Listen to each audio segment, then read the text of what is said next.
নেতৃবৃন্দ,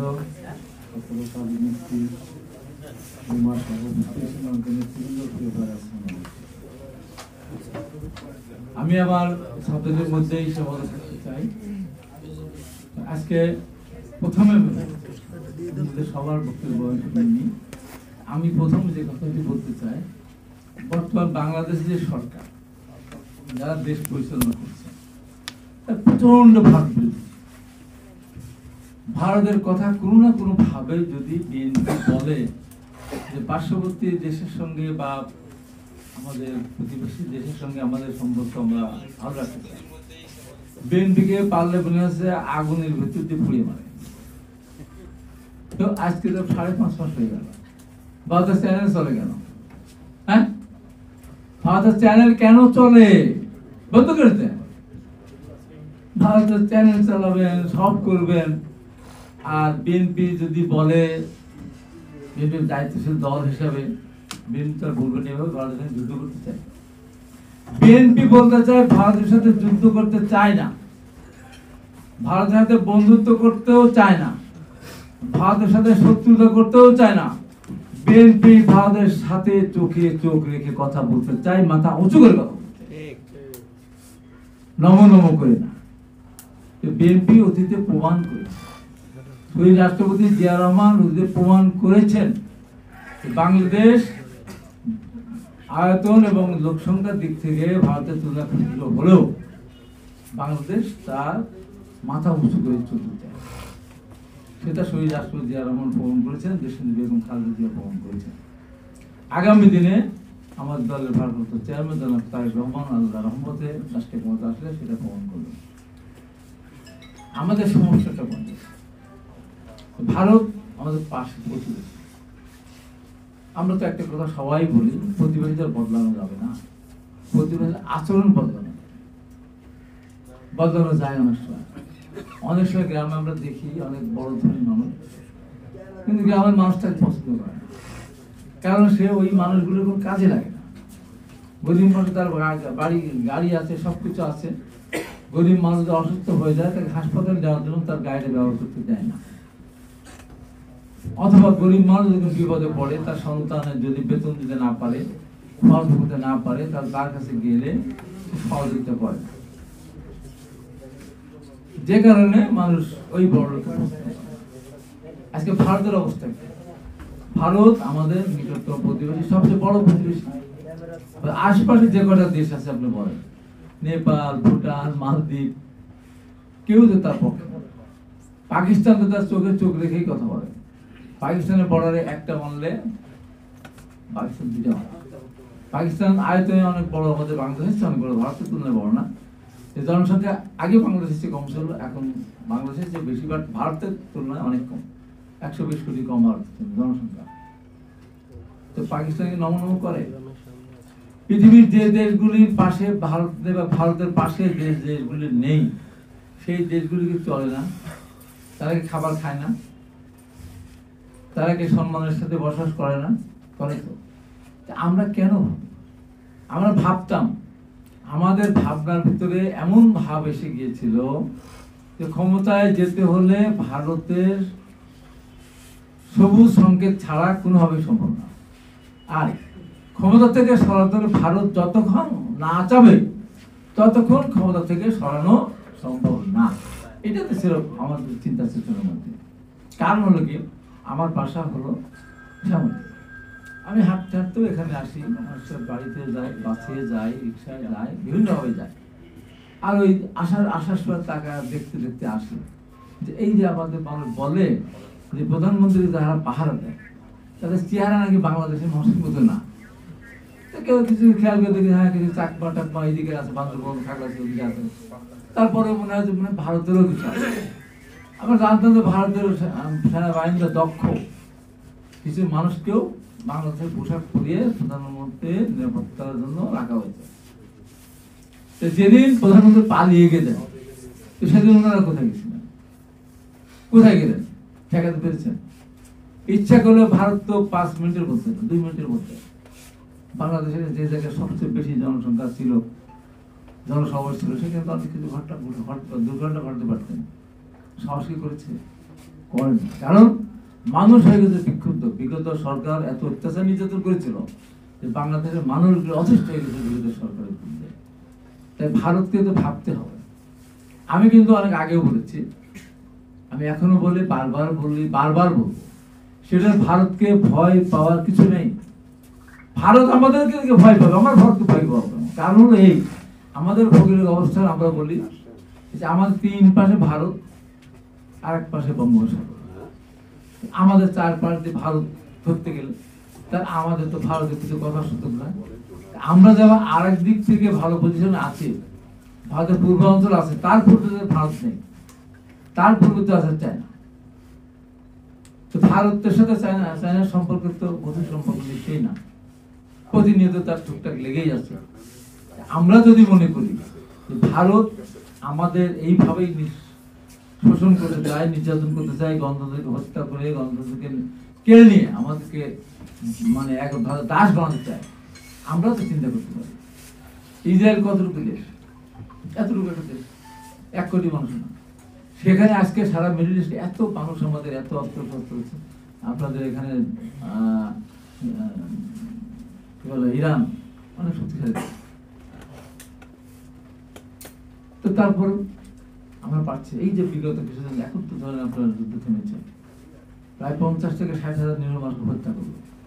কিসের বলে, কোন শক্তিতে? নিশ্চয়ই বাইরে তার শক্তি ছিল, আমেরিকা তাকে সাপোর্ট দিয়েছে, যে কারণে হত্যাকাণ্ড সংঘটিত করতে পারলো। আমরাও তো ইন্ডিয়া মানে কি সব? ইন্ডিয়া মানে ভারত মানে কি বাংলা পৃথিবী? নিশ্চয়ই না। ভারতের 150 কোটি বন্ধু, এখন চায়নার চেয়ে ভারতের জনসংখ্যা বেশি হয়ে যাচ্ছে, চায়নার জনসংখ্যা কমে যাচ্ছে, ভারতে বৃদ্ধি পাচ্ছে। ভারতকে ভেটে করার দেশ, জনসংখ্যা দিকে সব হয়। ব্রিটেন কত লোক বসবাস করে, ফ্রান্সে কত লোক, রাশিয়াতে একটা আছে, আমেরিকাতে, চীন লোক সংখ্যা বেশি, সবচেয়ে বেশি। এখন তারা তো পরাশক্তি বা তারা ভেটে করার শক্তি।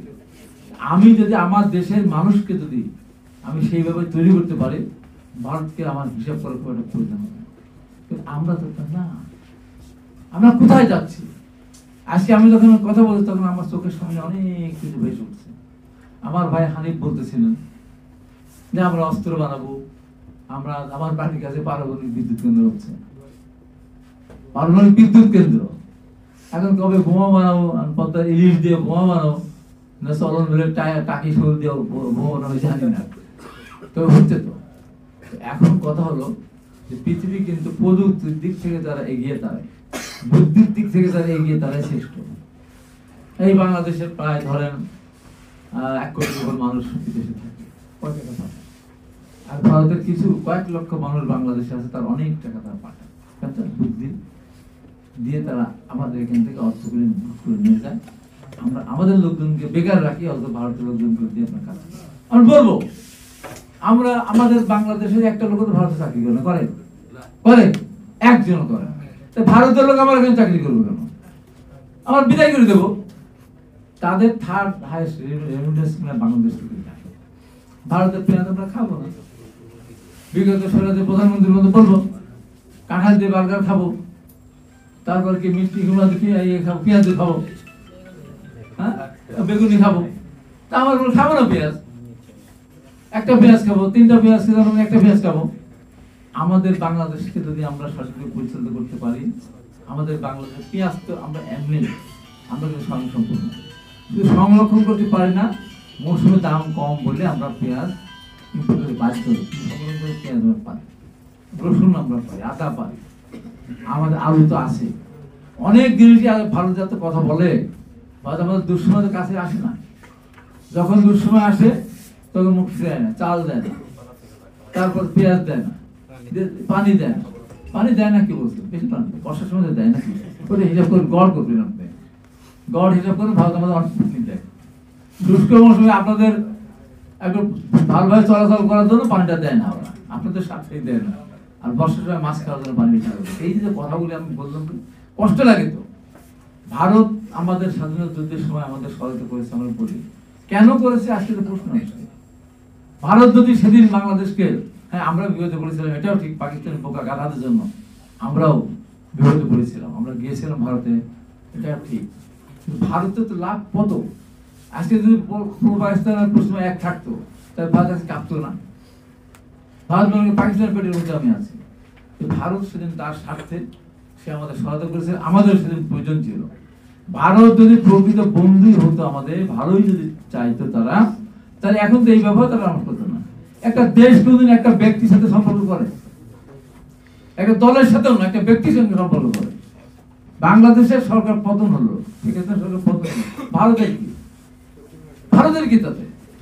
ভারত এই সরকার চলে গেছে, আর সরকার তার সাথে তার সম্পর্ক করবে, কিন্তু দেখা যায় না। ভারতের শেখ হাসিনা হলো, তারপরে যে হলো শেখ হাসিনা পতন হলো ভারত। আমি সেটা গল্প করে শেষ করি। আমার ওখানে একজন মেম্বার দাঁড়িয়েছিল, দুজন নামে হারুন।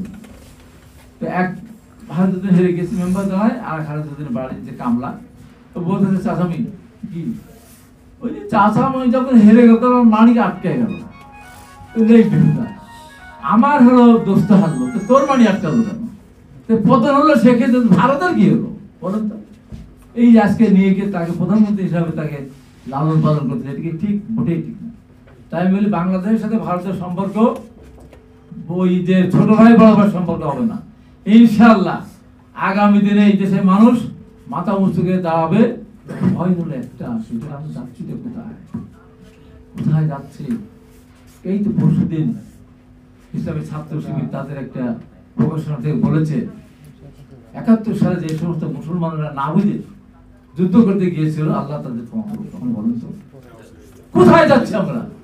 আমি বলি এই বক্তব্য যারা দিয়েছেন তারা পাপ করেছেন, পাপ পাপ করেছেন। আমার স্বাধীনতা দিয়ে আমি কাউকে অনুমতি করে দেবো না। আমি এই যে আজকে ছেলেরা যা শুরু করেছে, ১৭ বছরে ভোটার হবে, চিলড্রেন ভোটার হবে, সাবালক ভোটার হবে, 18 বছর এমপি মন্ত্রী হবে।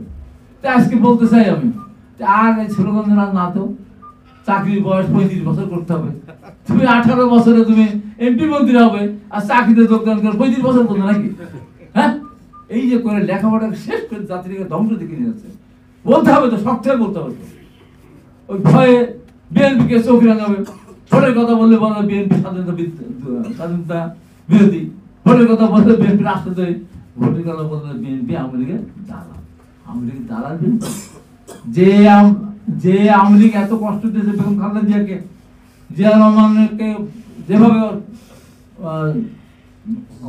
সামনে ছোট করতেছে, তার গ্রহণকে সাজা দিয়েছে, আসতে দেয়নি, সেই আওয়ামী লীগ হলো আমাদের বন্ধু। হ্যাঁ, কয়দিন জেল খেটেছে, কয়দিন রিমান্ডে গেছে, এসে কেবল আমি আসলাম, আমার সাজা হয়েছিল, টকশোতে বলেছিলাম, সেই সাজা আজকে আমি খালাস পেয়ে আসলাম। তাহলে আমাদের যে জেল হলো জেল খাটেন, একদিন পেঁয়াজ খেলেন না, আপনার রিমান্ডে গেলেন না, আপনি ইলেকট্রিক শক খেলেন না, যে মালিক হয়ে গেছেন। তাই এগুলো সরকারকে বলবো যে এইগুলি থামান, এগুলো না থামালে মহা বিপদে পড়বে, আপনারা পড়বেন, আমরা বলবো, আমরা আর বিপদে পড়তে চাই না। এই কথা বলে রিপনকে ধন্যবাদ জানিয়ে আমি আমার বক্তব্য শেষ করছি। আপনাদের সবাইকে ধন্যবাদ। আসসালামু আলাইকুম। দেশনেত্রী বেগম খালেদা জিয়া জিন্দাবাদ। শহীদ রাষ্ট্রপতি আগামী রাষ্ট্রনায়ক দলের ভারপ্রাপ্ত চেয়ারম্যান জিন্দাবাদ জিন্দাবাদ।